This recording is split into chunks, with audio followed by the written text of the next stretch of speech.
लोग अभी तक नहीं आए हैं? बाहर से लॉक कर दीजिए, बाहर रहेगा वो सब, लॉक कर दीजिए।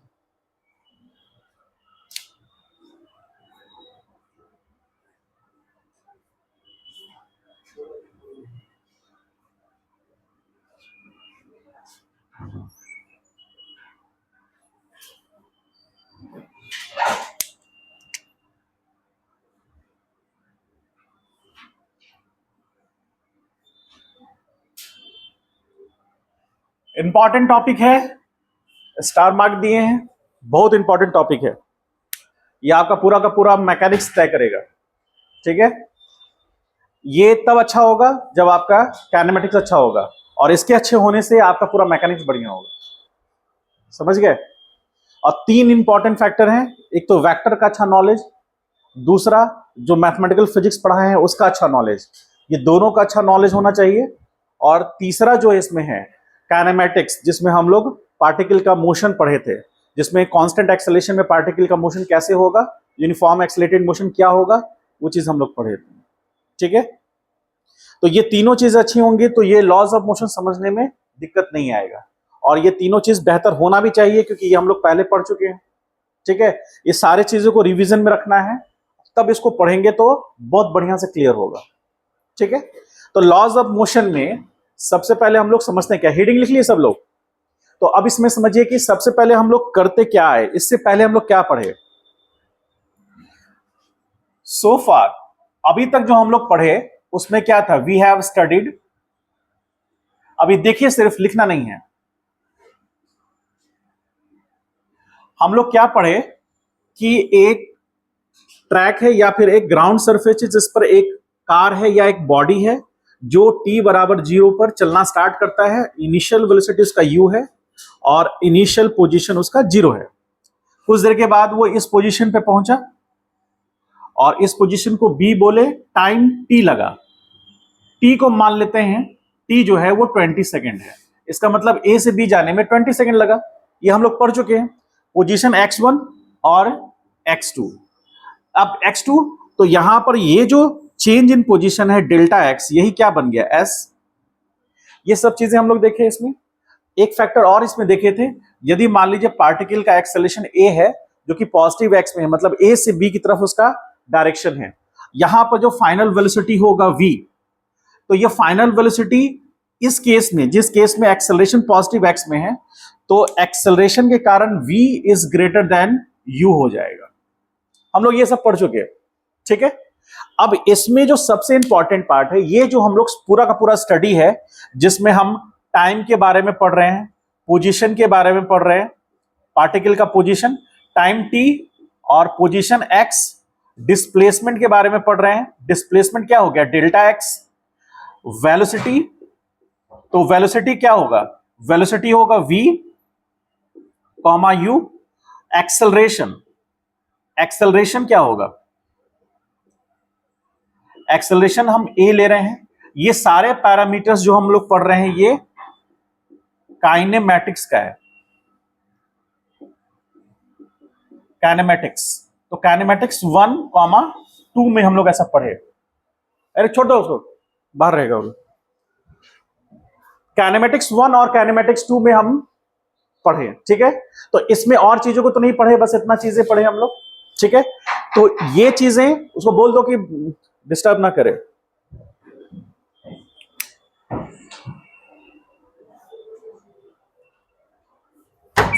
बाहर आप लोग उधर जाइए, वहां जाके बैठे, ऑफिस में जाओ तुम। आई देखिए यहां पर, तो ये सारे पैरामीटर्स हम लोग काइनेमैटिक्स 1 और 2 में पढ़े। इसमें सबसे इंपॉर्टेंट जो पैरामीटर है वो अब हम लोग पढ़ने जा रहे हैं। जैसे सेम वही चीज, पार्टिकल इधर चला इनिशियल वेलोसिटी से t बराबर 0 पर, और कुछ देर के बाद पार्टिकल इस पोजीशन पे पहुंचा जो फाइनल वेलोसिटी v है। इस पोजीशन को हमने a कहा, इस पोजीशन को b कहा, टाइम बराबर t लगा जिसको हमने 20 सेकेंड मान लिया, ठीक है। तो 20 सेकेंड माना a पॉइंट से b point, displacement x initial 0 और यहां x, तो डेल्टा x हो गया s, यानी डिस्प्लेसमेंट हो गया। इसमें भी एक्सेलरेशन a है इस डायरेक्शन में। अब हमको इसमें एक और फैक्टर जोड़ना है जो कि f है। ये फैक्टर क्या कर रहा है, ये फैक्टर ही वो रीजन है जिस रीजन से v is greater than u हो गया, ठीक है, जो इसमें मिसिंग है। तो जब हम इन सारे पैरामीटर्स को पढ़ रहे हैं, मतलब टाइम पढ़ रहे हैं, डिस्टेंस पढ़ रहे हैं, डिस्टेंस मतलब पोजीशन ले लीजिए, पोजीशन ले रहे हैं, उसके बाद वेलोसिटी ले रहे हैं, डिस्प्लेसमेंट ले रहे हैं, एक्सेलरेशन ले रहे हैं, एक्सेलरेशन, ये सारे पैरामीटर्स ले रहे हैं, उसमें एक पैरामीटर और हम ऐड कर रहे हैं, फोर्स। तो ये जो चीजें हैं, ये सारी चीजें हम लोग पढ़ेंगे dynamics of motion, dynamics of motion, और इसको बोलेंगे काइनेमेटिक्स ऑफ मोशन। तो इसमें अंतर क्या हुआ, उसमें और इसमें अंतर, सबसे बड़ा अंतर यह हुआ कि इसमें हम फोर्स के अलावा सब कुछ पढ़ रहे हैं। मतलब हम ये जानना चाह रहे हैं कि पार्टिकल के मोशन का इफेक्ट क्या है, ठीक। मतलब इसमें हमको यह पता करना है, we are studying the effect of motion, ठीक। लेकिन यहां हम क्या पढ़ रहे हैं, we are studying the effect of motion as well as cause of motion। मतलब हमको cause भी देखना है कि किस रीजन से बॉडी मोशन कर रहा है। कोई भी बॉडी अपने स्टेट को चेंज तब करेगा जब उस बॉडी पर नेट फोर्स लगेगा, ठीक है। यानी बॉडी का स्टेट चेंज हुआ, मतलब इनिशियल वेलोसिटी से फाइनल वेलोसिटी हो गया, तो फाइनल वेलोसिटी बड़ा है इनिशियल वेलोसिटी से, इसका मतलब है बॉडी पर फोर्स लगा होगा, और किस डायरेक्शन में लगा होगा, पॉजिटिव डायरेक्शन में, या जिस डायरेक्शन में बॉडी मोशन कर रहा है उसी डायरेक्शन में लगा होगा, ठीक। जिस कारण से बॉडी का वेलोसिटी इंक्रीज कर गया, और जैसे ही वेलोसिटी में चेंजेस आया तो एक्सेलरेशन डेवलप कर गया, और एक्सेलरेशन डेवलप कब करेगा, जब फोर्स आएगा। ऐसा संभव नहीं है कि किसी बॉडी पर नेट फोर्स 0 हो लेकिन उसके पास एक्सेलरेशन हो, ऐसा संभव नहीं है, क्योंकि ये बहुत बड़ा फैक्टर है। इस पे हम लोग 3-4 क्लास इसी पे रहेंगे आगे, तो इसमें हम लोग ये देखेंगे कितना बड़ा फैक्टर, 3-4 क्लास सिर्फ इसी पे डिस्कशन करेंगे हम लोग। तो सबसे इंपॉर्टेंट बात कि यदि बॉडी का वेलोसिटी चेंज किया तो फोर्स होगा, और यदि बॉडी ने अपना स्टेट चेंज किया तो भी फोर्स होगा। स्टेट चेंज करने का मतलब कुछ ऐसा सिचुएशन भी हो सकता है कि पार्टिकल या बॉडी जो है वो इनिशियल वेलोसिटी u से जा रहा है, तो दैट इज 10 मीटर पर सेकेंड, और कुछ देर के बाद उस बॉडी का वेलोसिटी यहां v बराबर हो जाता है 5 मीटर पर सेकेंड। ये इनिशियल पोजीशन a है और ये फाइनल पोजीशन b है। यहां t बराबर 0 और यहां t बराबर 10 सेकेंड। तो आप समझ सकते हैं कि बॉडी का वेलोसिटी चेंज किया, लेकिन इस केस में क्या हुआ, बॉडी का जो जिधर मोशन था उस केस में u is greater than v हो गया। u is greater than v होने का मतलब ये हुआ कि बॉडी पर फोर्स लगा, लेकिन डायरेक्शन ऑफ मोशन के नहीं, उसके अपोजिट डायरेक्शन में लगा। इसका मतलब इस डायरेक्शन में बॉडी पर फोर्स लगा, ठीक। समझ पा रहे हैं इस बात को। इसका मतलब है बॉडी का मोशन जो हो रहा है वो इन बातों पे डिपेंड करता है कि फोर्स कैसा लग रहा है। यदि फोर्स बॉडी के मोशन के डायरेक्शन में लग रहा है तो उसका वेलोसिटी इंक्रीज करेगा, और यदि फोर्स बॉडी के मोशन के अपोजिट डायरेक्शन में लगेगा तो उसका वेलोसिटी डिक्रीज कर देगा। और जिस डायरेक्शन में फोर्स होगा उसी डायरेक्शन में एक्सेलरेशन होगा। क्योंकि ये फॉर्मूला आप जानते हैं, आगे हम लोग पढ़ेंगे भी, इसको पूरा डिटेल में अच्छे से समझेंगे। इसका मतलब जो डायरेक्शन होगा फोर्स का वही डायरेक्शन होगा एक्सेलरेशन का, समझ गए। क्योंकि मास तो स्केलर क्वांटिटी है, उसका अपना कोई डायरेक्शन तो है नहीं, तो जो डायरेक्शन फोर्स का होगा वही डायरेक्शन एक्सेलरेशन का होगा। और एक्सेलरेशन का डायरेक्शन होने का मतलब है कि बॉडी उस डायरेक्शन में वेलोसिटी बढ़ाएगा, ठीक। अब इसके बाद हम लोग सबसे बड़ा डिस्कशन करेंगे कि स्टेट क्या होता है। स्टेट होने का मतलब क्या है, किसी बॉडी के पास स्टेट होने का क्या मीनिंग है, उस पर डिस्कशन करेंगे। अभी हम लोग जो डिस्कशन किए कि ये हम लोग पढ़ते आए थे, अब इसके बाद हम इसमें जंप करेंगे। तो इसमें ऐड क्या हुआ, फोर्स। तो यदि आपको इन सारी चीजों का, इन सारे फिजिकल क्वांटिटीज का अंडरस्टैंडिंग है, आपको पता है कि इन सारे फिजिकल क्वांटिटीज कैसे रिलेट होंगे, तो फोर्स एक ऐड हो गया है, उसको भी हम पता कर सकते हैं। तो काइनेमेटिक्स जब आपका क्लियर होगा तो डायनेमिक्स आपका क्लियर हो जाएगा। समझ गए? इसको लिख लीजिए।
तुम लोग उतना देर से लिट्टी खा रहा था। चलो चलो क्लास में चलो। नहीं ओके जाने,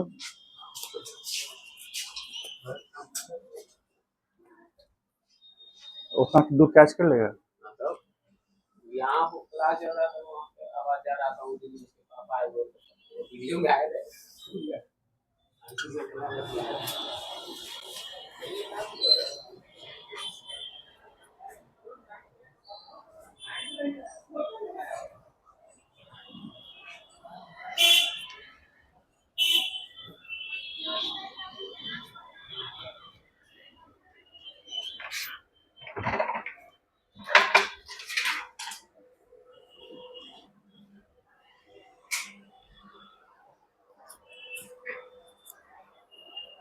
हो गया?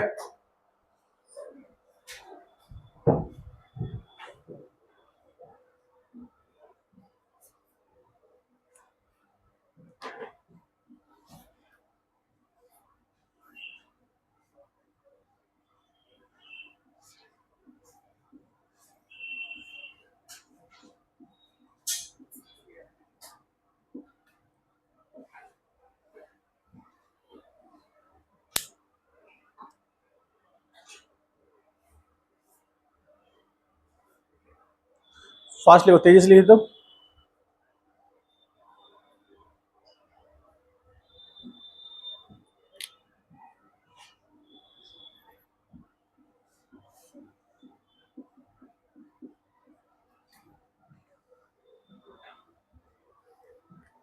कम से कम 2-3 पेन यूज कीजिएगा। अब फिजिक्स के अगले क्लास में, अब जितना क्लास कीजिएगा, दो कम से कम 2 पेन, जनरली 3 पेन यूज करिए। अलग अलग 3 पेन, मतलब एक ही पेन, एक ही कलर का 3 पेन मत ले लीजिएगा। साइंस के स्टूडेंट है, समझते होंगे। सर ने बोला 3 के, मैं 3 पेन अलग अलग कंपनी का लूंगा, कलर एक ही रहे।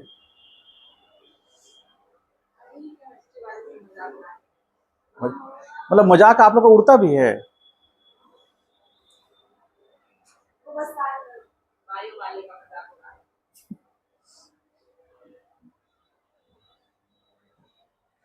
इसको भूलना नहीं है, इसको भूल जाइएगा तो काम गड़बड़ हो जाएगा, पूरा का पूरा फिजिक्स मतलब क्या धुंधला नजर आने लगेगा। और इसकी खासियत ये है, जिधर आप सोचेंगे बस उधर नहीं लगेगा। हाँ,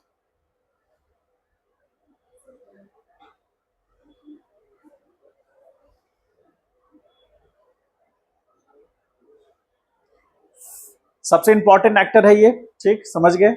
फोर्स कैसा क्वांटिटी है, स्केलर या वेक्टर? तो पूरा वेक्टर पढ़ना पड़ेगा आपको फिर से। अच्छे से रिवाइज है तो अच्छी बात है, नहीं तो पढ़ना पड़ेगा।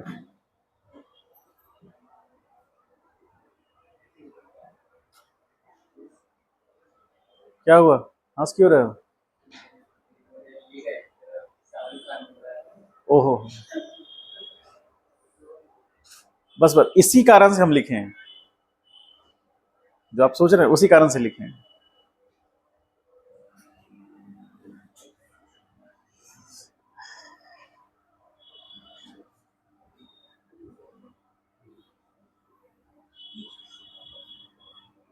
फिर फोर्स को डिफाइन करेंगे।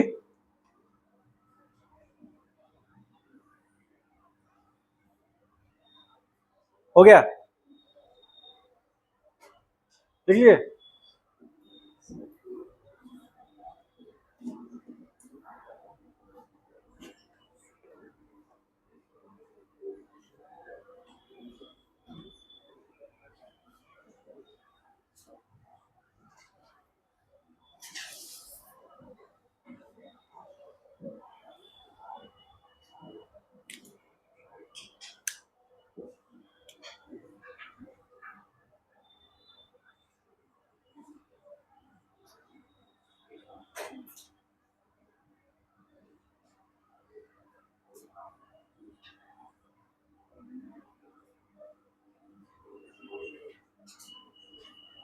चलिए हेडिंग दीजिए तो, state of a body in mechanics.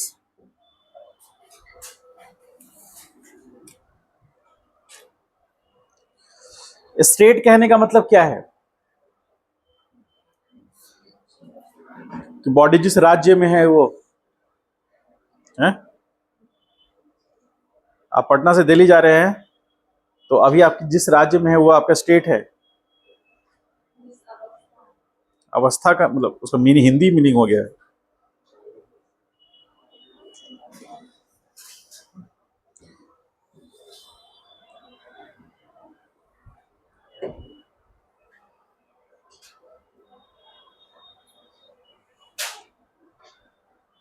चलिए, स्टेट का मतलब क्या हुआ?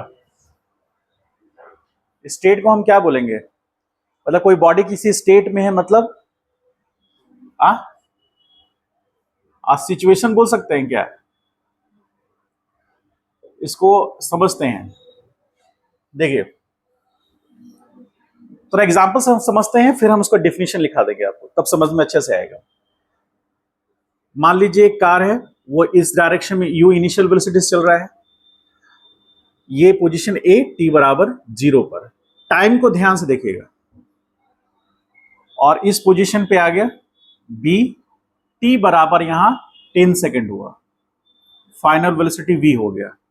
इसका पोजीशन जो है वो इनिशियल पोजीशन 0 है, और ये फाइनल पोजीशन है सपोज 20 मीटर। इसका मतलब डेल्टा एक्स क्या मिला हमको? 20 मीटर इन टाइम इंटरवल कितना? डेल्टा टी बराबर T2 माइनस T1। तो T2 कितना है? 10 माइनस 0, 10 सेकेंड। 10 सेकेंड में पार्टिकल का डिस्प्लेसमेंट 20 मीटर हो गया।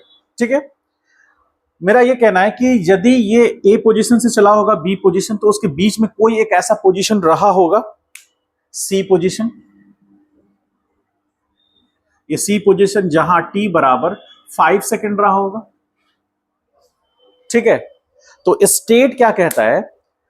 स्टेट को हम लोग कहते हैं कि at a fixed time, at a fixed time, या फिर कह लीजिए fixed particular time, particular time body has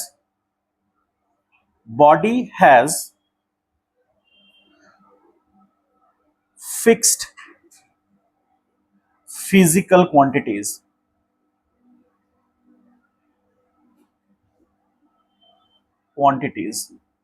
Body has fixed quantities, fixed physical quantities or parameter which has particular or specific, which has particular or specific value, which show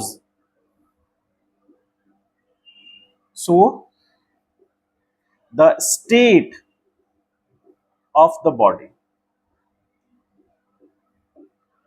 state of the body. If any physical quantities or quantity will change, then state of the body will change. बात बात समझ में आया? एक fixed interval पर, एक fixed interval नहीं, fixed time पर, जैसे इस जर्नी में 5 सेकेंड पर पार्टिकल का कुछ वेलोसिटी रहा होगा, कुछ पोजीशन रहा होगा, समय भी रहा, 5 सेकेंड कर दिए, उसका कुछ वेलोसिटी होगा, कुछ पोजीशन होगा, कुछ डिस्प्लेसमेंट होगा, कुछ एक्सेलरेशन हो सकता है। ये सारे पैरामीटर एक फिक्स वैल्यू रखेंगे उस 5 सेकेंड पर, तो हम कहेंगे कि बॉडी एक स्टेट पर है, और ये सी पॉइंट को मान लेंगे वो इसका स्टेट है। अब यहां से आगे बढ़ेगा, फिर से स्टेट चेंज होगा। स्टेट चेंज होने में सबसे पहले पैरामीटर क्या आएगा? टाइम चेंज होगा। तो टाइम भी फिजिकल क्वांटिटी है, वेलोसिटी भी फिजिकल क्वांटिटी है, पोजीशन भी फिजिकल क्वांटिटी है, और डिस्प्लेसमेंट भी फिजिकल क्वांटिटी है। ये सारे फिजिकल क्वांटिटी का एक फिक्स वैल्यू होगा सी पॉइंट पे, तो हम कहेंगे कि पार्टिकल एक स्टेट पर है। फिर जैसे ही टाइम चेंज होगा, पोजीशन चेंज होगा, वेलोसिटी चेंज हो सकता है, उस केस में हम कहेंगे कि पार्टिकल का स्टेट चेंज हो गया। ठीक है, कुछ पैरामीटर्स कांस्टेंट रह सकते हैं, लेकिन कोई ना कोई पैरामीटर जरूर चेंज करेगा, उसका स्टेट चेंज करेगा। तो जैसे मान लीजिए कोई बॉडी रेस्ट पर है, कोई बॉडी ऐसे रेस्ट पर है, तो जब रेस्ट पर है वो बॉडी, मान लीजिए हम ही रेस्ट पर हैं, तो कोई चीज तो चेंज कर रहा होगा। मेरा वेलोसिटी 0 नहीं चेंज किया, पोजीशन 0, पोजीशन मान लीजिए 2 मीटर है, वो चेंज नहीं किया टाइम के साथ। टाइम तो चेंज किया, तो टाइम भी तो इसका एक फिजिकल क्वांटिटी है, यदि वो चेंज किया तो उसका स्टेट चेंज हो सकता है। लेकिन हम ये मानते हैं कि टाइम चेंज हुआ, लेकिन उसका वेलोसिटी, पोजीशन, एक्सेलरेशन कोई चीज चेंज नहीं हुआ, तो हम मानते हैं कि बॉडी रेस्ट पर है। मानते हैं ना? टाइम के साथ यदि किसी बॉडी का पोजीशन चेंज नहीं होता है तो हम उसको क्या मानते हैं? रेस्ट पे मानते हैं। लेकिन टाइम एक ऐसा पैरामीटर है जो कि रेगुलर कंटिन्यूस चेंज करेगा, उसके साथ साथ जो पैरामीटर्स चेंज कर जाएंगे वो ये बताएंगे कि बॉडी रेस्ट पर है या मोशन में है। यदि उसके साथ उसका पोजीशन चेंज कर रहा है, या उसका वेलोसिटी चेंज कर रहा है, या एक्सेलरेशन चेंज कर रहा है, या उस पर लगने वाला फोर्स चेंज कर रहा है, तो बॉडी का स्टेट चेंज करेगा। ठीक है, तो ये जो लिखे हैं वो लिखे हैं फिक्स टाइम पर। अब जैसे टाइम चेंज हुआ लेकिन स्टेट चेंज नहीं हुआ, तो बॉडी किस में आ जाएगा? मतलब पोजीशन चेंज नहीं हुआ तो रेस्ट पे आ जाएगा। वो हम लोग आगे देखेंगे। तो ये जो इसका स्टेट है वो हर पैरामीटर का अलग अलग होगा। हम लोग ने कितने पैरामीटर्स अभी पढ़े हैं? एक तो टाइम है, उसके बाद पोजीशन है, वेलोसिटी है, स्पीड भी हम लोग देखे हैं, एक्सेलरेशन है, अब आ रहा है फोर्स। ये सारे पैरामीटर्स डिसाइड करेंगे कि उसका स्टेट क्या होगा। ठीक है, समझ गए इस बात को? अब इसमें यहां पर आगे लिख देते हैं, if any of these parameter will change, then we can say body has changed its state,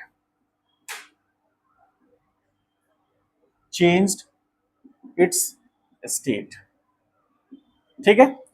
अब इसमें इतने सारे पैरामीटर्स हैं। अब हम बात कर रहे हैं डिफिनीशन का। क्या नाम है उसका? फोर्स के डिफिनीशन को हम लोग देख रहे हैं। तो फोर्स के डिफिनीशन के लिए थोड़ा सा यहां समझ लीजिए। मान लीजिए ग्राउंड सरफेस है, ठीक, और एक ब्लॉक है। ब्लॉक जिसका मास कितना है? m है। अब इस ब्लॉक पर एक ये सिचुएशन है A और एक इधर B।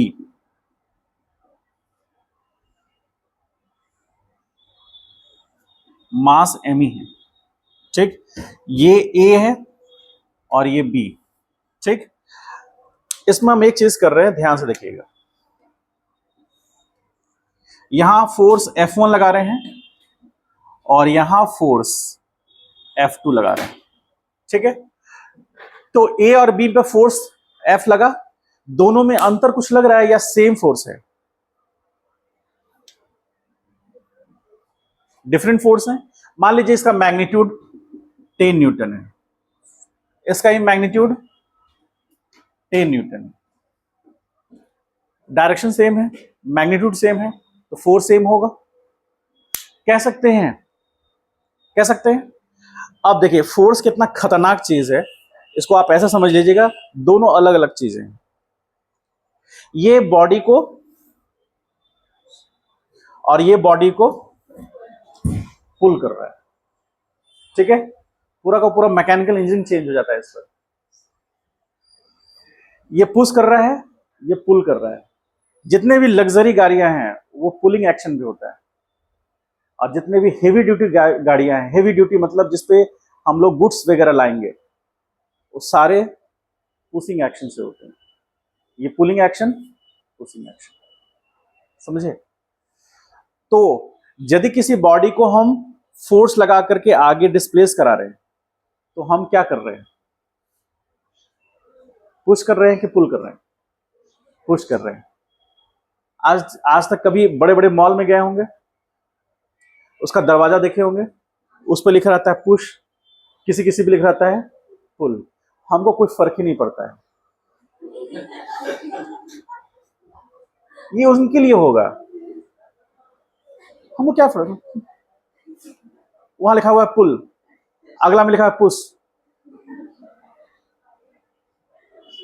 उसने सोच के बनाया होगा कि जो पुल वाले व्यक्ति हैं वो इधर खींचेंगे, ठीक है, और अपने स्टोर में उसने ग्लास के मतलब जो दरवाजे के पास कुछ रखा होगा सामान, उसको ये लगा होगा कि मेरे स्टोर में जो भी आएंगे वो पढ़े लिखे लोग आएंगे, तो पुल लिखा होगा तो दरवाजा बाहर की तरफ खोलना है, इसलिए हम अंदर में सामान रख सकते हैं। लेकिन हम लोग में कोई पहुंच गए कि पुल और पुश में क्या अंतर, धकेल दिए। लिखा हुआ है पुल, लेकिन हमने पुश कर दिया, बेचारा उसका सारा सामान गिर गया। ऐसा होता है, समझ गए? फिर उन्होंने दिमाग लगाया कि चूंकि ये बिहार है, दिमाग लगाया, लिखा धकेलें, खींचें, तभी भी हम लोगों को कोई फर्क नहीं पड़ता है। खींचे क्या होता है? धकेल दिए। हुआ है ऐसा? कोई आदमी ऐसा, आप मतलब कोई आदमी देखे होंगे जो ग्लास के पास खड़ा हो गया होगा और सोचा होगा कि यहाँ खींचे लिखा है तो हमको ऐसे खींचना है। कोई नहीं इतना समझ देता है, कोई नहीं समझ देता है। तो क्या खास करके वो जहां पर ना वो मिठाई उठाई का जो दुकान होता है उसमें ग्लास लगा रहता है, उसमें अब बेचारा उसके बाद तो वो धीरे धीरे वो खींचना और जो धकेलना है ना वो मिट जाता है। वो अपना सामान भी साइड कर लेता है, वो लगे तो अब खोलो या बंद करो, जो करना है करो, हम सामान ही नहीं रखेंगे। वो सामान ही नहीं साइड में रखता, उस रेंज में कोई सामान ही नहीं रखता है वो, ठीक है। तो आप मतलब या तो आप खींच रहे हैं यानी कि आप पुल कर रहे हैं, एक होता है पुश करना, तो दोनों में डिफरेंस है ना। वो लिखा है तो उसका मीनिंग है ना कुछ। अब मान लीजिए कोई बहुत भारी चीज है, तो उसको पुश करना आसान है कि पुल करना आसान है ना? आसान। तो जो ग्लास हेवी होता है या जो दरवाजा हेवी है, ठीक है, जैसे हम लोग का ऑफिस का है, हम लोगों ने कॉन्सेप्ट ही नहीं रखा है, आप पुश कीजिएगा बाहर से खुलेगा ही नहीं, मतलब आप पुल कीजिएगा ऐसे बाहर जाके ऐसे पुल कीजिएगा तो खुलेगा ही नहीं अंदर की तरफ से। तो अंदर की तरफ से ऐसे खींचेंगे मतलब पुल करेंगे तो खुलेगा ही नहीं, मतलब दरवाजा जब भी खुलेगा बाहर की तरफ खुलेगा। तो आप ऐसे दरवाजा गेट के पास आप खड़े हो गए, आपने ऐसे धक्का दिया, पुश किया, नहीं खुलेगा। जब भी क्या करना पड़ेगा? पुल करना पड़ेगा। और ध्यान से देखिएगा, ऑफिस का जो दरवाजा है ना, वो सिर्फ हैंडल जो है ना बाहर से दिया हुआ है, अंदर से हैंडल ही नहीं है। नहीं समझे? क्यों नहीं है? हैंडल होगा अंदर, ऑफिस के अंदर में आप ऐसे कीजिएगा दरवाजा तो आएगा नहीं, हैंडल आ गया हाथ में, सर ये कैसे हुआ? और अच्छा चलो वही रख दो, हम कसवा देंगे। आज आपके देखिएगा, बाहर से आप सिर्फ क्या कर सकते हैं? पुल कर सकते हैं, पुश करके देखिए दरवाजा नहीं खुलेगा, ठीक है। इसलिए मैंने लिखा भी नहीं है, कहीं नहीं, वहां पर कहीं आसपास नहीं लिखा हुआ खींचें, धकेलें, ऐसा नहीं लिखा हुआ है। ठीक है, वो कॉन्सेप्ट ही खत्म है। समझ गए? तो देखें यहां पर ध्यान से, ये है कौन सा एक्शन होगा, ये पुशिंग एक्शन। ठीक है, और ये होगा पुलिंग एक्शन। यहां जो कोई भी ऑब्जर्वर, मतलब कोई भी पर्सन है, वो धकेल रहा है, मतलब पुश कर रहा है, और यहां पर पुलिंग एक्शन है, यानी हम ऑब्जेक्ट को अपनी तरफ खींच रहे हैं और हम ऑब्जेक्ट को अपने से दूर धकेल रहे हैं। ठीक है, तो फोर्स क्या कहता है? एनी पुलिंग और pushing action, pushing action through which through which we change the state of the body or try to change the state. That action is called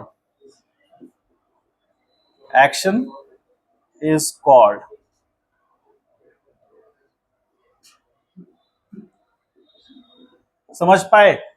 ये स्टेटमेंट लिखने के लिए इतनी कहानी बनाई गई थी ताकि ये स्टेटमेंट को समझ सकें।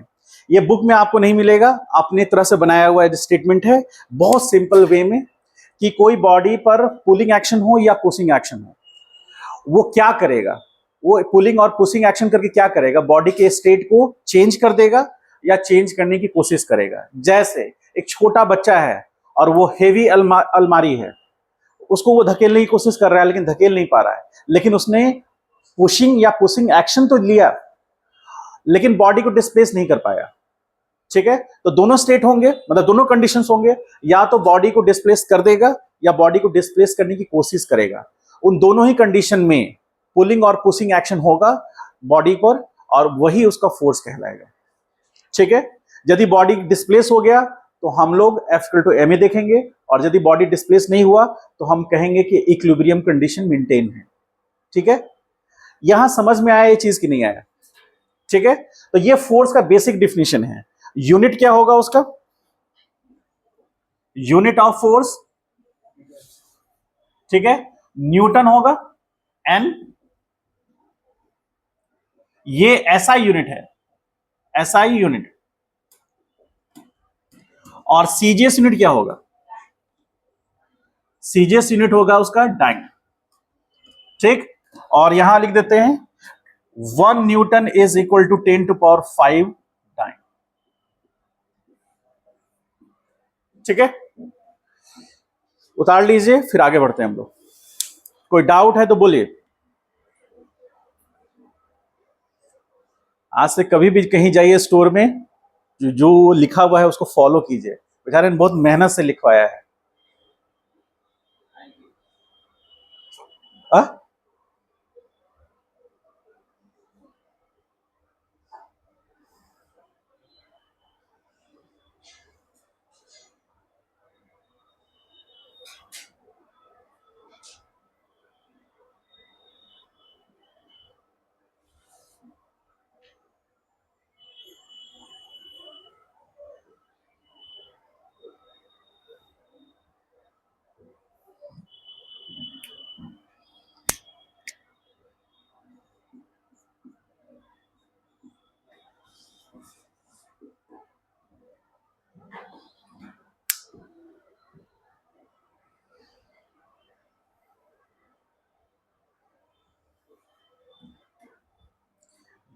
अब ये आ गए हैं तो अब इन्हीं के बारे में बातचीत होगी अगले 4-5 क्लास तक।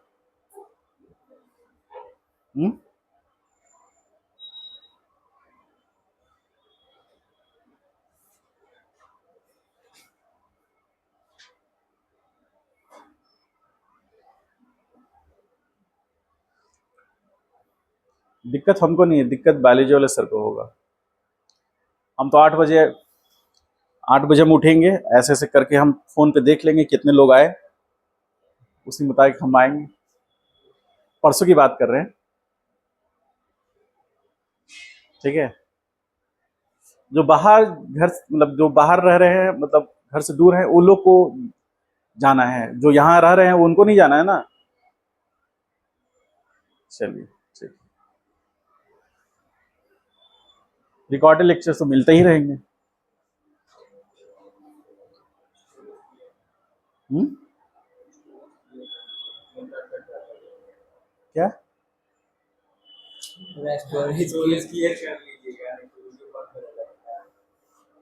इतना चिंता है तो मत जाओ। तुम भी जा रहे हो? दो नहीं, तुम ही रहोगे।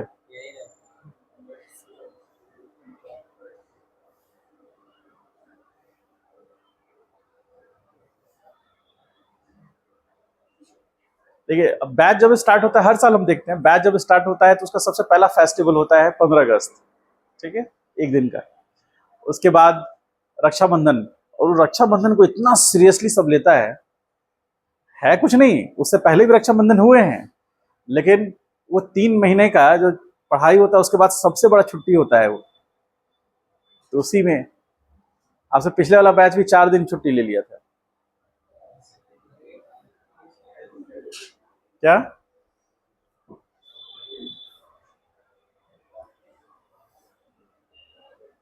लेकिन क्लासेस होंगे, फ्राइडे को क्लास होगा। ट्यूजडे को छुट्टी रहेगा? ट्यूजडे को छुट्टी रहेगा? तो सब जो उस दिन आएगा तो छुट्टी क्यों रहेगा?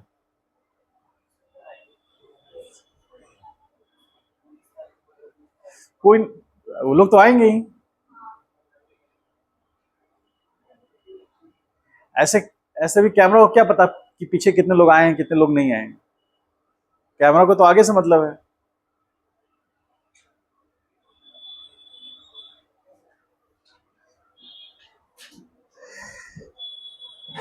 चलिए तेजी से लिखिए, आगे बढ़ते हैं हम लोग।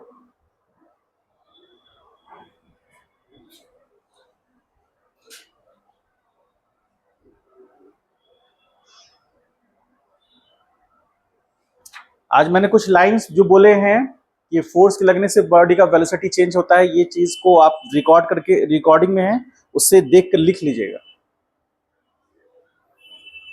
स्पेस छोड़ दीजिएगा उसके लिए। वो इंपॉर्टेंट टर्म है जो क्वेश्चन बनाने में हेल्प करेगा आपको।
तुम लोग आई कार्ड कहाँ छोड़ दिया अपना? कोई नहीं पहने हुए है।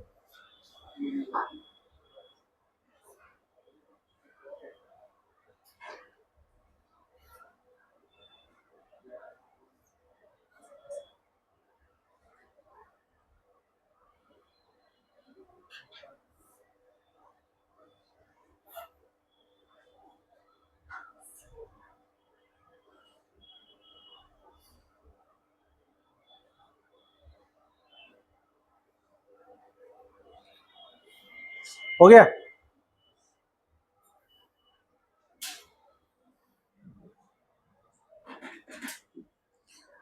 कभी कभी फोर्स आपको विजिबल होगा, मतलब लगेगा कि हाँ लग रहा है ऐसे, कभी कभी आपको फोर्स पता ही नहीं चलेगा किधर लग रहा है। ठीक है, तो यदि बॉडी रेस्ट पर है तो फोर्सेस का डायरेक्शन पता करना थोड़ा मुश्किल हो जाता है।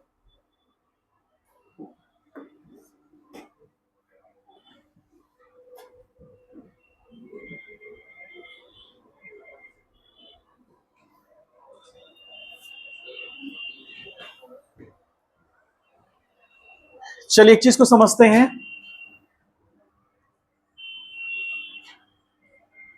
फोर्स जिसको हम लोग एफ से डिनोट करते हैं, वेक्टर क्वांटिटी है।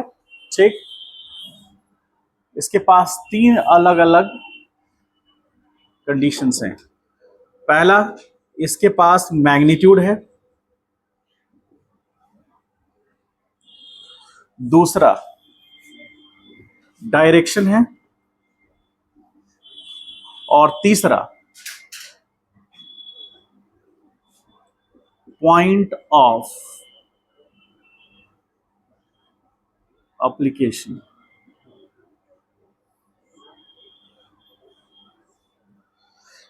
इसको हम लोग पढ़े, इसको देख चुके हैं हम लोग, ये भी देख चुके हैं।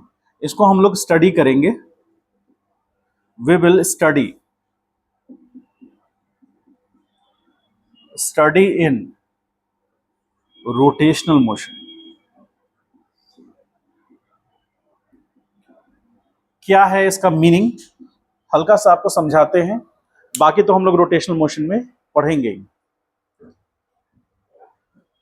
देखिए, ये बॉटल यहां रखा हुआ है, इस बॉटल पर हम फोर्स लगाएंगे। मान लीजिए ऐसे करते हैं इसको, इस बॉटल पर हम नीचे फोर्स लगाएंगे तो डिस्प्लेस करेगा। देखिए,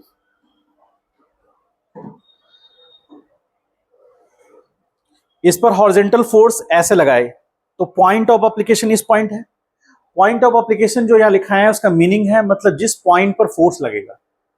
ठीक है, तो इस पॉइंट पे फोर्स लगा तो बॉडी डिस्प्लेस कर गया। ठीक, लेकिन यदि हम इस पॉइंट पे फोर्स लगा रहे हैं तो क्या होगा, डिस्प्लेस हो रहा है क्या, रोटेट कर जा रहा है। तो पॉइंट ऑफ एप्लीकेशन चेंज करने से क्या हुआ, यहां पर बॉडी डिस्प्लेस कर गया। अब इसी बॉडी पर पॉइंट ऑफ एप्लीकेशन फोर्स का चेंज कर दिया तो बॉडी रोटेट कर गया। तो फोर्स जो है वो पॉइंट ऑफ एप्लीकेशन क्या है इस पे भी डिपेंड करता है, सिर्फ मैग्नीट्यूड और डायरेक्शन से नहीं काम चलेगा। मान लीजिए मैंने 5 न्यूटन का फोर्स ही यहां लगाया और फोर्स का डायरेक्शन पॉजिटिव एक्स रखे, यहां पर भी हमने इसको यहां से चेंज करके जब यहां लाया तो यहां पर भी 5 न्यूटन का ही फोर्स लगाया और डायरेक्शन भी पॉजिटिव एक्स रहा। तो पहला और दूसरा पैरामीटर तो सेम रहा। तीसरा पैरामीटर में क्या किया, पॉइंट ऑफ एप्लीकेशन यहां से हटाकर यहां रख दिया हमने, तो इस केस में क्या हुआ, पॉइंट ऑफ एप्लीकेशन चेंज कर गया तो इफेक्ट चेंज कर गया। इसीलिए फोर्स को हमको स्टडी करने के लिए ये तीनों पर फोकस करना पड़ेगा, मैग्नीट्यूड और डायरेक्शन दोनों, और साथ ही साथ पॉइंट ऑफ एप्लीकेशन। जैसे छोटा सा यहां पर हम ड्रॉ कर देते हैं ताकि आपको आगे समझने में दिक्कत नहीं आए। ये एक बॉडी मास m है और बॉडी पर जो फोर्स लगा है ये पॉइंट A है जहां पर F बराबर 10 न्यूटन फोर्स लगा। अब सेकंड केस में भी ऑब्जेक्ट वही है, मास m है, और इस बार बॉडी पे जो फोर्स लग रहा है B पॉइंट पर F बराबर 10 न्यूटन। तो यहां पर बॉडी विल डिस्प्लेस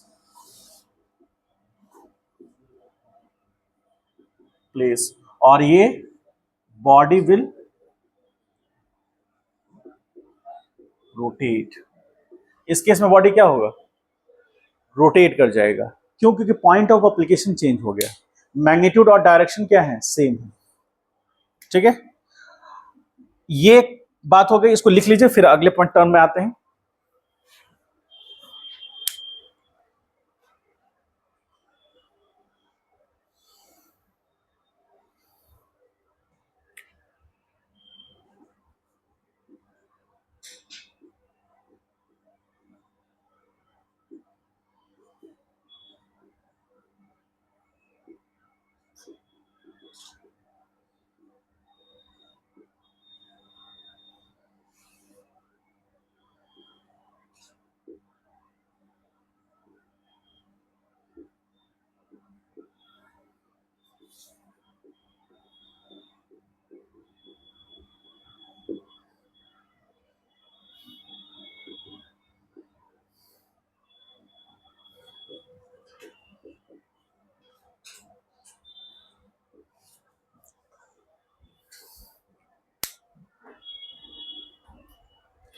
इस चैप्टर में हम बॉडी को क्या मानेंगे, पार्टिकल की तरफ। उसमें ये प्रॉब्लम नहीं है, मतलब ये कंडीशंस हमको रोटेशन मोशन में नजर आएगा जब हम बॉडी को पार्टिकल नहीं मानेंगे। लेकिन इस चैप्टर में जो हमारा लॉज ऑफ मोशन है, इसमें थ्रू आउट बॉडी को हम क्या मानेंगे, पार्टिकल, जो हम लोग काइनेमेटिक्स में भी मानते आए हैं।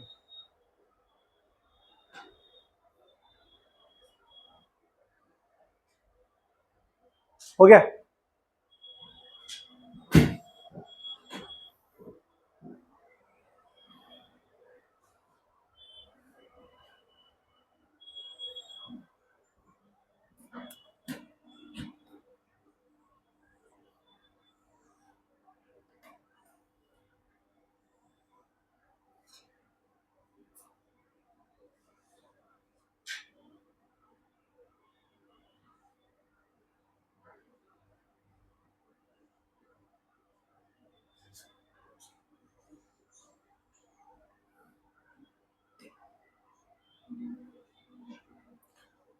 ये डायग्राम देख कर क्या लग रहा है आपको? बॉल एक इंक्लाइन प्लेन से रोल करता हुआ जा रहा है थीटा एंगल पर। बॉल का मास m है, ठीक है। किसी स्टेट पर वो पोजीशन मान लेते हैं वो a है और यहां कोई पोजीशन b है। तो क्या लग रहा है, a पॉइंट पर वेलोसिटी ज्यादा होगा कि b पॉइंट पर? वेलोसिटी कहां ज्यादा होगा? b पॉइंट पे ज्यादा होगा, ठीक। मास तो दोनों जगह सेम है। हम कह सकते हैं कि velocity is greater than u, मतलब final velocity is greater than initial velocity. क्या रीजन लग रहा है आपको? फोर्स किधर लग रहा होगा? फोर्स इस डायरेक्शन में लग रहा होगा, ठीक। ये फोर्स का मैग्नीट्यूड हम बाद में निकालेंगे, पहले ये अभी अंडरस्टैंडिंग इस बात के लिए हम लोग कर रहे हैं कि आखिर फोर्स का डायरेक्शन किधर होगा, फोर्स होगा कि नहीं होगा, और फोर्स का डायरेक्शन किधर होगा, ठीक है। तो फोर्स का डायरेक्शन जो ब्लू कलर से मैंने बनाया है वो डायरेक्शन फोर्स का होगा, यानी जिस लाइन के अलोंग बॉडी मोशन कर रहा है उसी लाइन के अलोंग उसी डायरेक्शन में फोर्स लगेगा, इसीलिए बॉडी का वेलोसिटी बढ़ रहा है, ठीक है। आप सेकंड केस देख लीजिए।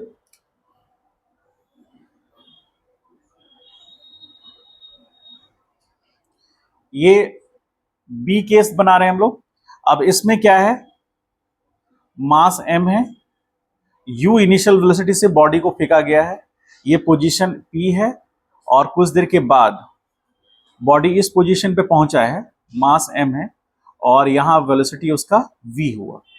अब आपको क्या लग रहा है, q पोजीशन।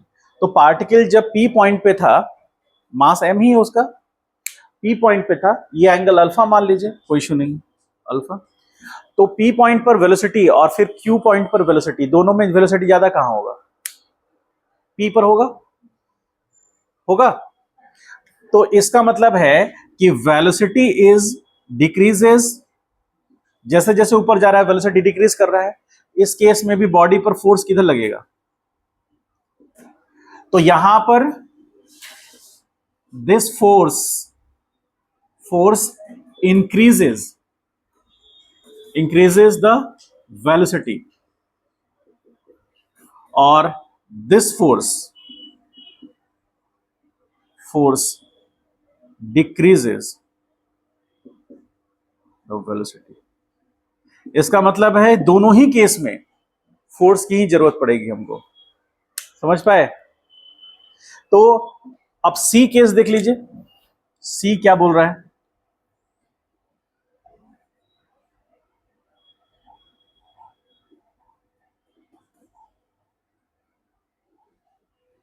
इस डायरेक्शन में इनिशियल वेलोसिटी u है और यहां पर फाइनल वेलोसिटी v है।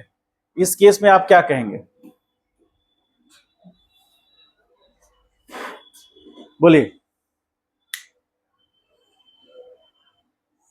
बोलिए। एकदम सिंपलेस्ट वे है, इतना सिंपल लेके चल रहे हैं, इतने एग्जाम्पल से बताने की कोशिश कर रहे हैं कि फोर्स को समझिए।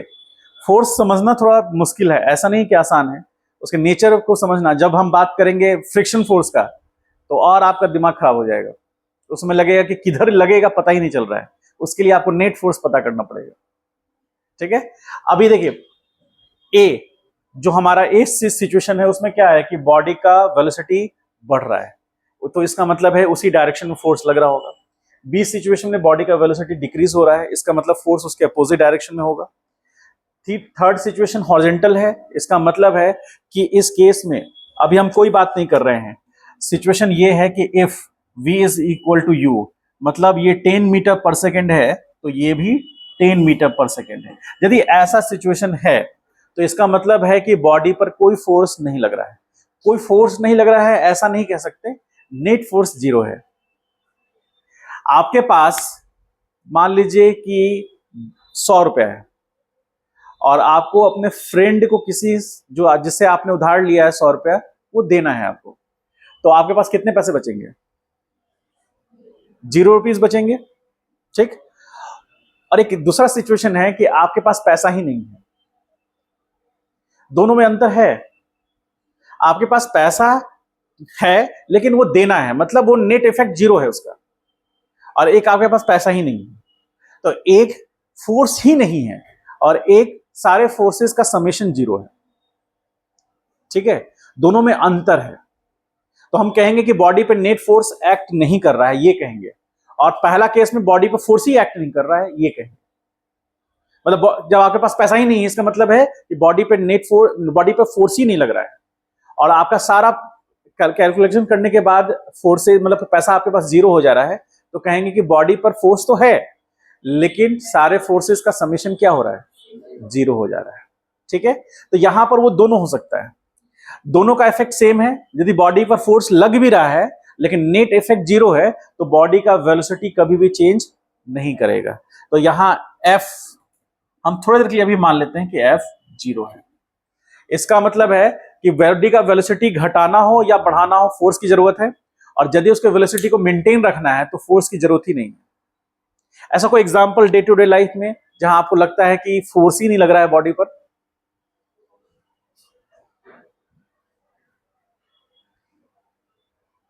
जैसे हमारे पास एक बॉल है, बॉल को हम ग्राउंड पर स्लाइड करा देते हैं, ऐसे फेंकते हैं, कुछ देर के बाद जाके बॉल रुकता है। क्या कारण है बॉल रुकने का? फ्रिक्शन। तो बॉडी के मोशन के अपोजिट डायरेक्शन में लग रहा है। मान लीजिए सपोज करें एक ग्लास का बॉल आता है, या फिर कह लीजिए वो बॉल जो मतलब इस रूम में फेंकेगा तो पूरा ऐसे ऐसे घूमने लगेगा। कौन सा बॉल बोलते हैं उसको? पिंग पोंग बॉल बोलते हैं। तो पिंग पोंग बॉल मान लीजिए वो पूरा ऐसे फेंकेगा तो पूरा घूमता रहेगा ऐसे ऐसे। उस बॉल को आप मान लीजिए ग्लास, बहुत बड़ा लंबा ग्लास है, ग्लास पर आप उसको स्लाइड कर दीजिए, ऑब्वियसली काफी दूर जाके रुकेगा फिर वो। तो वहां पर क्या चीज कम हो गया? फ्रिक्शन कम हो गया, यानी अपोजिंग फोर्स कम हो गया।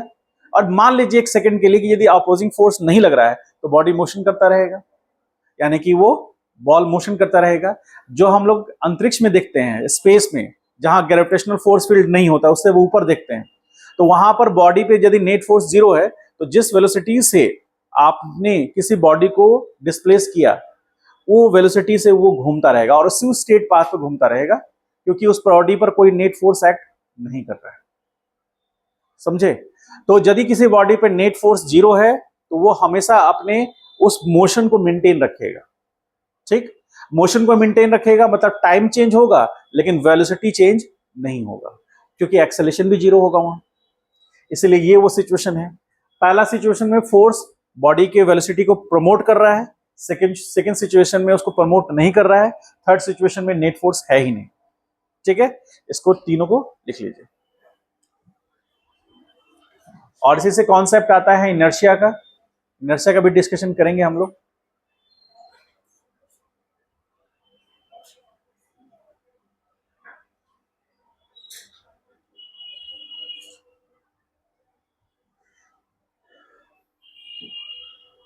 डायग्राम अच्छे से बनाइएगा, क्लियर बनाइएगा, स्पेस लेके बनाइएगा, पेपर बचाकर कुछ नहीं फायदा है, ठीक है।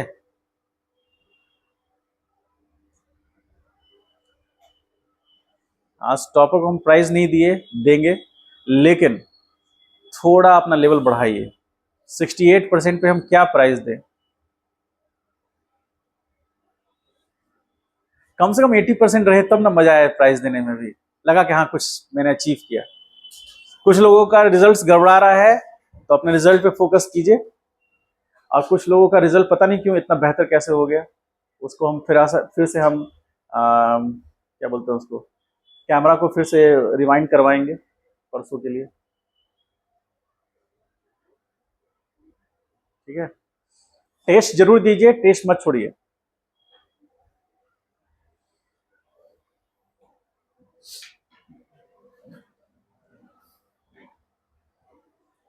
मैंने मार्क्स देखा तो 180 में तुम्हारा 124 आया ना, और तुम्हारा 148 आया है 240 में।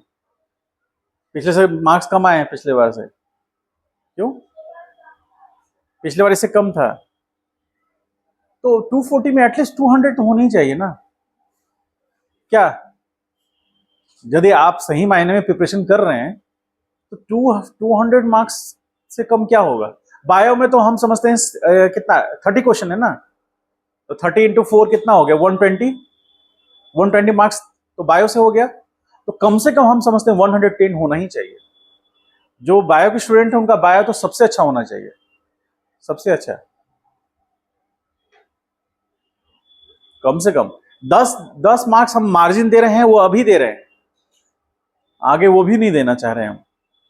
मतलब बायो नेगेटिव होना ही नहीं चाहिए। नेगेटिव भी कब काफी हुआ है तुम्हारा? कितना नेगेटिव हुआ है तुम्हारा फिजिक्स? हाँ नहीं, अच्छा तुम्हारा 15 में 4 11 सही है, 4 गलत है, एक था तुम्हारा 9 सही है। तुम बहुत नेगेटिव की हो, नहीं तो तुम्हारा अच्छा स्कोर हो रहा था। नेगेटिव मत करिए, जितना आता है उतना ही करिए।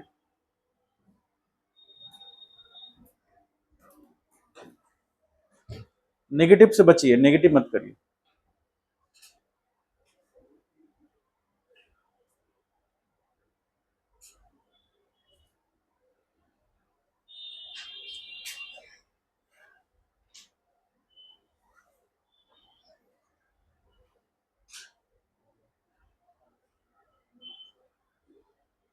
आज का प्राइस उधार रहा, 80% से एबव लाइए, देंगे प्राइस।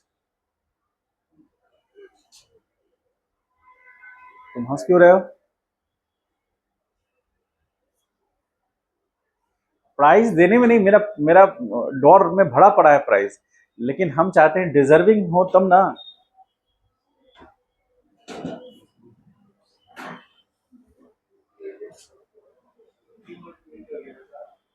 मोटिवेट हो गया, डीमोटिवेट हो गया। 12th में पिछले कुछ दिन पहले एक टेस्ट हुआ था, ऐसे जनरली कुछ और टेस्ट में भी एक जो टॉपर था वो फेल था। पूरे 3 दिन तक खड़ा करके क्लास लिए थे, 3 दिन तक खड़ा, क्योंकि हम ही खड़ा रहेंगे सिर्फ 1.5 घंटा, आप भी खड़ा रहिए, ठीक है। टॉपर फेल था, 40% में पासिंग मार्क्स है।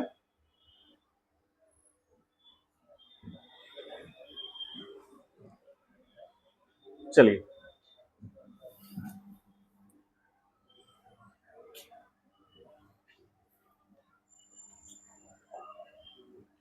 आइए टाइप्स ऑफ फोर्स देखते हैं हम लोग अब।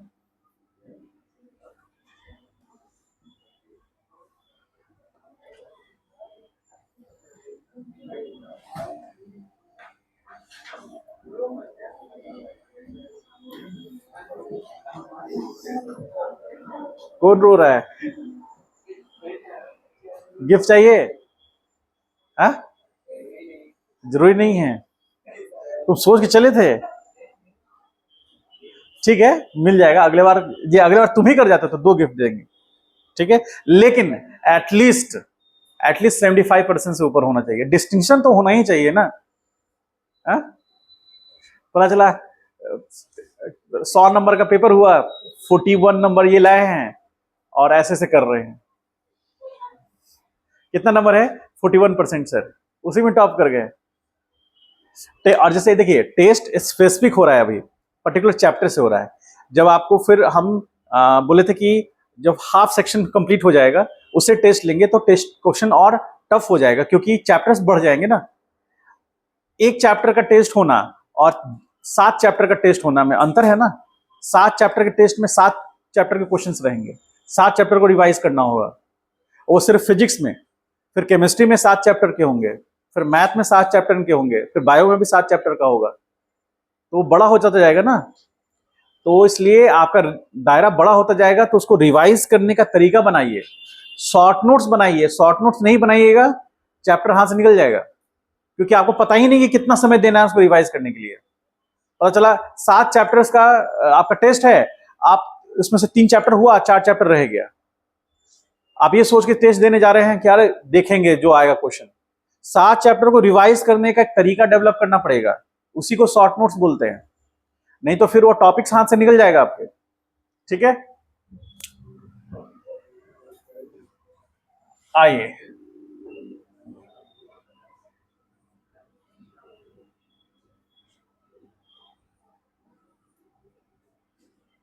Types of force. देखिए अभी लिखिएगा नहीं, देखिए आप सिर्फ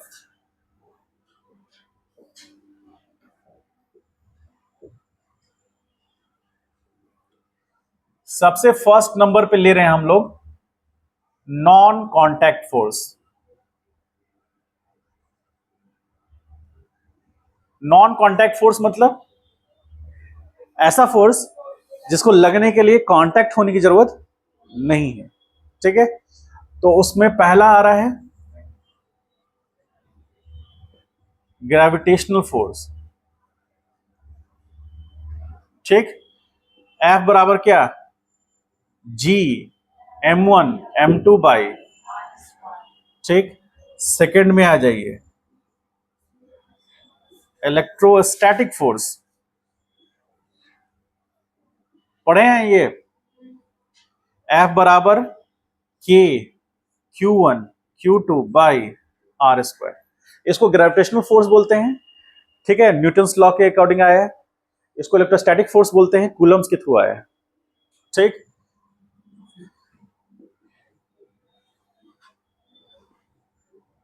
मैग्नेटिक फोर्स F बराबर Q V cross B। B magnetic field, V velocity उस चार्ज पार्टिकल का, और Q उस चार्ज पार्टिकल का मैग्नीट्यूड। ठीक है, तो ये जितने भी हैं ये कैसे नॉन कांटेक्ट फोर्स हैं। अभी हम लोग जो पढ़ेंगे वो इसको पढ़ेंगे, हमारे अभी जो पढ़ना है उसको पढ़ना है। इसी में W बराबर क्या आता है, mg, वेट बराबर mj, ये भी आता है इसमें। उसके बाद आ जाइए सेकंड नंबर पे। सेकंड नंबर पे है contact force. Contact force, contact force और नॉन कांटेक्ट फोर्स में डिफरेंस। कांटेक्ट फोर्स के लिए फिजिकल कांटेक्ट होना जरूरी है। फिजिकल कांटेक्ट नहीं होगा तब तक वो फोर्स उस पर नहीं लगेगा। उसमें सबसे पहले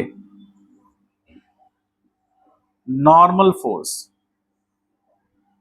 ठीक, बी नंबर पे बोलिए,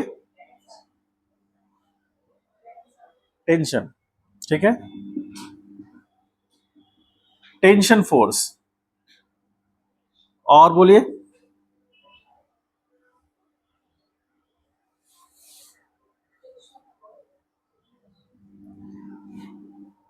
स्प्रिंग फोर्स, डी। बहुत खतरनाक फोर्स है ये। स्प्रिंग फोर्स की खासियत क्या है, और ध्यान में ये रखिएगा, एक बात बार बार कह रहे हैं, उस चीज को बार बार एकदम दिमाग में रखिएगा। क्योंकि फोर्स कैसा क्वांटिटी है, वेक्टर। तो वेक्टर क्वांटिटी है, तो या तो उसका मैग्नीट्यूड चेंज किया तो फोर्स चेंज कर जाएगा, या मैग्नीट्यूड कांस्टेंट रहा उसका डायरेक्शन चेंज कर गया तो फोर्स चेंज कर जाएगा, या दोनों चेंज किया तो फोर्स चेंज कर जाएगा। यहां पर दोनों चेंज करेगा। और वो सिचुएशन सबसे खतरनाक है जब उसका मैग्नीट्यूड और डायरेक्शन दोनों चेंज कर रहा है। ठीक है, वो सिचुएशन को थोड़ा पिक करना, उस सिचुएशन के अकॉर्डिंग एक्सप्रेशन लिखना थोड़ा मुश्किल है, क्योंकि उसमें दोनों चीज चेंज हो रहा है, बॉडी पर लगने वाला फोर्स और उसका मैग्नीट्यूड भी, मतलब मैग्नीट्यूड और डायरेक्शन। ठीक है, तो ये वो है। उसके बाद आ जाइए जो बोली फ्रिक्शन फोर्स। फ्रिक्शन फोर्स, ये भी कांटेक्ट में लगेगा, ठीक है। उसके बाद आ जाइए weak force,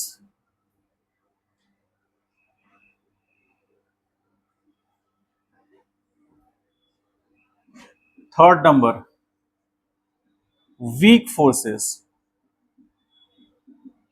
a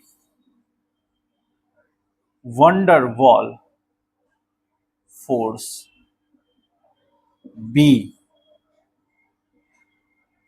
surface tension force, ठीक। और भी फोर्सेस हैं फोन नंबर पे। हाँ, क्या हुआ, बोलो, कुछ कहना है क्या? वीक फोर्स ग्रेविटेशनल फोर्स है। अच्छा, इसको लिख लेते हैं तब तुमसे बात करते हैं, ठीक है।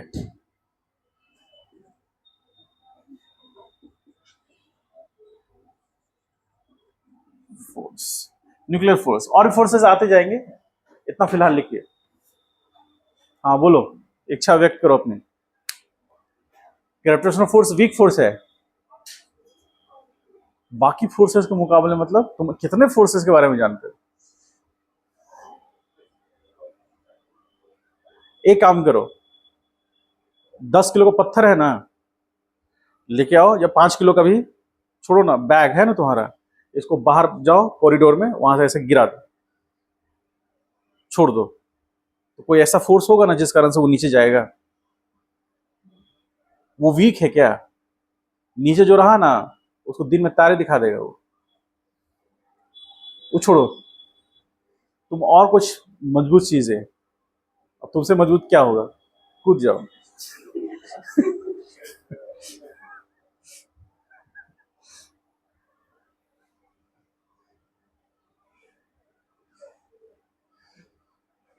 वीक फोर्स है,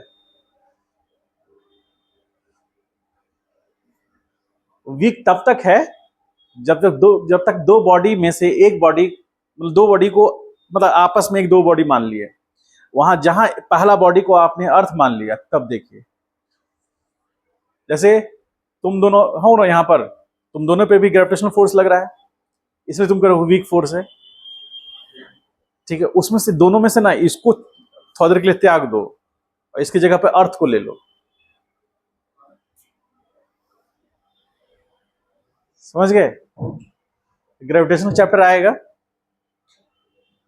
उसमें पूरा डिटेल में बात करेंगे हम लोग।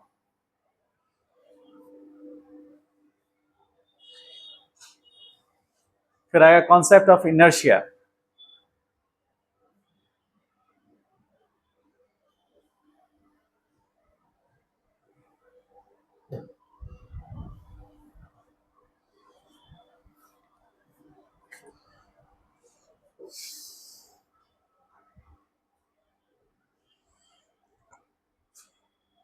क्या तुम अब कॉपी पे रख ही लो, तुम रख ही लो।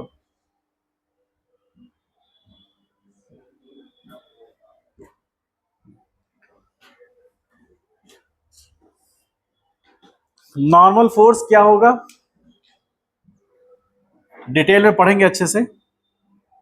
इसको एन से डिनोट करते हैं, टेंशन को टी से डिनोट करते हैं, स्प्रिंग फोर्स को एफ एस पी से करते हैं, और फ्रिक्शन फोर्स को एफ एफ से करते हैं। समझ गए? सबके ऊपर एरो हेड देना जरूरी है।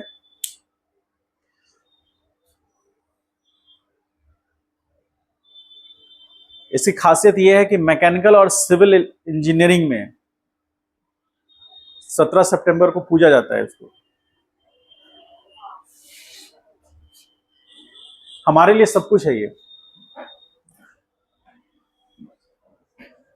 समझे?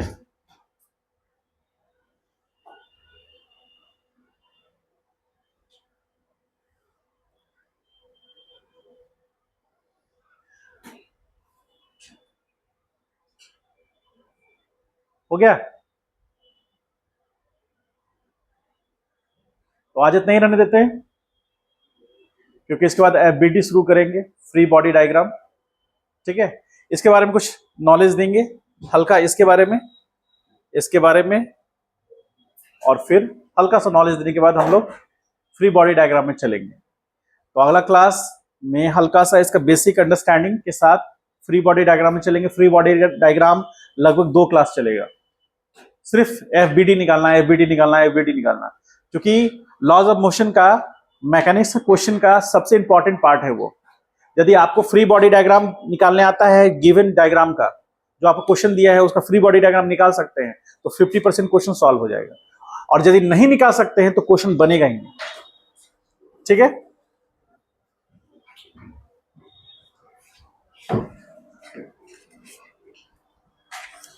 कोई डाउट है मन में तो पूछ लीजिएगा।